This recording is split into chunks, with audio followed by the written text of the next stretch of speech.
नमस्कार। आज की इस चर्चा में एक बहुत ही खास और प्रेरणादायक कहानी का विश्लेषण करने वाले हैं। एक ऐसी कहानी जो दिखाती है कि कैसे अत्यधिक गरीबी से निकलकर कोई महानता के शिखर तक पहुंच सकता है। ये कहानी है कला की, बिना साधनों के लड़े गए संघर्ष की और अंततः एक अपार सफलता की। तो चलिए, बिना किसी देरी के सीधे गहराई में चलते हैं। कहानी शुरू करने से पहले एक बहुत ही दिलचस्प सवाल जहन में आता है। क्या संसाधनों या पैसों के बिना वाकई कोई बड़ा सपना पूरा किया जा सकता है? अक्सर हम मान लेते हैं कि अगर साधन नहीं है तो सपने देखने का कोई फायदा नहीं।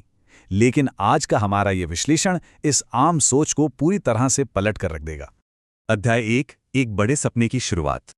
इस कहानी के केंद्र में है रोहन, एक युवा लड़का जो एक बहुत ही संघर्षरत किसान परिवार से आता था। हालात वाकई बहुत मुश्किल थे। पिता खेतों में पसीना बहाते थे और माँ घर पर ही सिलाई कढ़ाई करके कुछ पैसे जोड़ती थीं।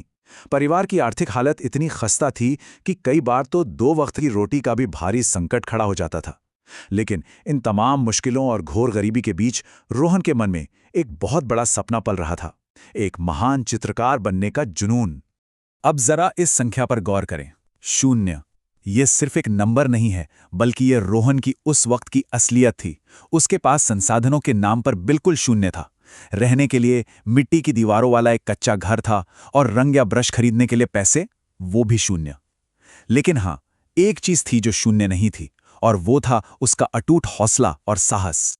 अध्याय 2, संघर्ष और अटूट साहस। यहां हमें एक बहुत ही तीखा विरोधाभास देखने को मिलता है। एक तरफ थे गांव वाले जिनकी सोच पूरी तरह से निराशा से भरी थी। वो रोहन का खूब मजाक उड़ाते थे। उसे बार बार यही सलाह दी जाती कि वो मजदूरी करें, अपने पिता का हाथ बटाए। अक्सर ताने सुनने को मिलते थे कि क्या इन आली तिरछी लकीरों से पेट भर जाएगा। लेकिन दूसरी तरफ रोहन की एक अलग ही दुनिया थी। कमाल की बात तो यह है कि इतने तानों के बावजूद उसके चेहरे पर हमेशा एक शांत मुस्कान रहती थी। उसका पूरा ध्यान, उसकी पूरी ऊर्जा सिर्फ और सिर्फ अपने जुनून पर थी। और यहीं से उसकी असली साधन संपन्नता निखरकर सामने आती है। ब्रश या रंग न खरीद पाने का मतलब ये नहीं था कि वो हार मान ले। बिल्कुल नहीं। उसने प्रकृति को ही अपना कैनवस बना लिया। टूटे हुए तिनकों और कीचड़ से घंटों अभ्यास किया जाता था। नदी किनारे बैठकर रेत पर आकृतियां उकेरी जाती थीं।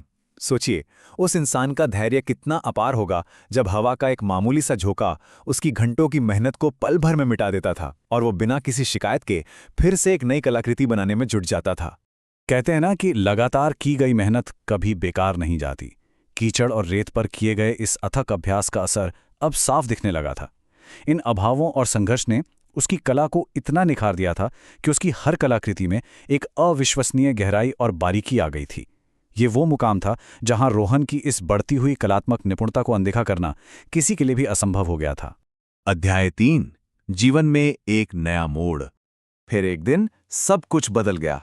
अवसर आया पास के एक बड़े गांव के मेले के रूप में। अर्जुन सिंह, जो कि एक बहुत ही जाने माने चित्रकार थे, वहां अपनी प्रदर्शनी के सिलसिले में आए हुए थे। मेले की उस भारी भीड़ और शोर शराबे के बीच उनकी नजर अचानक नदी किनारे रेत पर चित्र बनाने में मग्न उस युवा लड़के पर पड़ी। वो एकाग्रता और कला के प्रति वो दीवानगी इतनी प्रबल थी कि एक पारखी नजर उसे अनदेखा कर ही नहीं सकती थी। जब अर्जुन सिंह ने रोहन से पूछा कि उसने इतना शानदार कौशल कहाँ से सीखा, तो जो जवाब मिला वो दिल छू लेने वाला था। मैंने ये सब खुद से सीखा है। मुझे अपने आसपास जो भी चीजें मिल जाती हैं, मैं बस उन्हीं से अभ्यास करता हूं। ये चंद शब्द शुद्ध समर्पण और गहरी विनम्रता को दर्शाते हैं। ये बताते हैं कि जिसे सच में कुछ करना होता है, वो कभी संसाधनों की कमी का रोना नहीं रोता। और यहीं पर वो पल आता है जिसने रोहन की पूरी जिंदगी बदल दी। अर्जुन सिंह उस कच्ची प्रतिभा को तुरंत पहचान गए। उन्होंने कहा, तुम्हारे पास कला तो है, लेकिन इसे एक सही दिशा देने के लिए तुम्हें साधनों की जरूरत है। तुम मेरे साथ शहर चलो। ये सुनते ही रोहन की आंखों से आंसू छलक पड़े। एक सही गुरु का मिलना हर संघर्षरत कलाकार का सपना होता है, और रोहन ने ये मौका अपने असीम धैर्य और लगन से कमाया था। अध्याय 4, सफलता और सच्ची विरासत। चलिए जरा इस सफर पर एक नजर डालते हैं कि यह सफलता कैसे परवान चढ़ी। शहर में पहले दिन से शुरुआत हुई, जब रोहन ने जिंदगी में पहली बार असली कैनवास और रंगों को छुआ। इसके बाद के कुछ साल पूरी तरह से गहन और कठोर प्रशिक्षण को समर्पित रहे। फिर तो जैसे मील के पत्थरों की झड़ी लग गई। एक के बाद एक राष्ट्रीय कला प्रतियोगिताएं जीतना और देखते ही देखते अंतर्राष्ट्रीय स्तर पर प्रदर्शनियां लगना शुरू हो गईं। लोग उसकी पेंटिंग्स हाथों हाथ खरीदने लगे थे। और अंत में एक ऐसा कदम जिसने इस सफलता को एक सच्ची विरासत में बदल दिया, अपने ही गांव में एक कला विद्यालय खोलना। वक्त का पहिया कैसे घूमता है, ये देखिए। जो गांव वाले कभी ताने मारते थे कि क्या इन चित्रों से भूख मिटेगी, आज उनका नजरिया पूरी तरह से बदल चुका था। अब वही लोग सीना तान कर कहते थे, रोहन हमारे गांव का बेटा है जिसने पूरी दुनिया में हमारा नाम रोशन किया है। ये इस बात का सबसे बड़ा सबूत है कि आपकी सच्ची लगन और खामोश मेहनत एक न एक दिन सबसे कठोर आलोचकों का भी नजरिया बदल ही देती है। लेकिन इस पूरी कहानी का सबसे खूबसूरत हिस्सा ये है कि सफलता के शिखर पर पहुंचकर भी रोहन अपनी जड़ों को नहीं भूला। उसने अपनी कामयाबी को सिर्फ अपने तक सीमित नहीं रखा। अपने गांव वापस लौटकर एक कला विद्यालय की स्थापना करके उसने एक सच्ची विरासत तैयार की। उसका मकसद बिल्कुल साफ था, गांव के दूसरे बच्चों को वो सभी साधन और मौके मिलें जिनके लिए उसे बचपन में इतना कड़ा संघर्ष करना पड़ा था। अध्याय 5 सफलता के मूल मंत्र। रोहन की इस पूरी यात्रा से जो सबसे बड़ी सीख मिलती है उसे इन 4 सरल लेकिन बेहद प्रभावी चरणों में समझा जा सकता है। पहला, बड़े सपने देखना।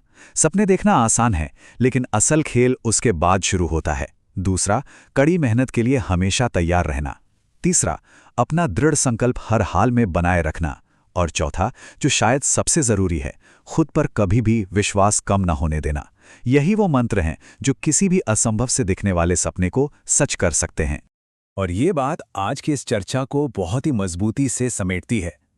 जब कोई तमाम मुश्किलों के बावजूद लगातार संघर्ष करता रहता है तो दुनिया को उसकी सफलता के आगे झुकने पर मजबूर होना ही पड़ता है। ये सिर्फ एक विचार नहीं, बल्कि एक अकाट्य सत्य है। कठिनाइयों के बीच की गई अथक मेहनत हमेशा अपना रास्ता खोज ही लेती है। आज के इस विश्लेषण को खत्म करने से पहले एक सवाल सोचने के लिए छोड़ना चाहूंगा। क्या जीवन में आने वाली बाधाएं हमेशा एक रुकावट ही होती हैं, या फिर क्या उन्हें ही किसी महान और उत्कृष्ट कृति की नींव में बदला जा सकता है? रोहन की कहानी ने तो यही साबित किया है कि अगर दिल में सच्ची लगन हो तो सबसे गहरी और दलदली कीचड़ से भी कला का सबसे शानदार फूल खिल सकता है। सोचने वाली बात है ना?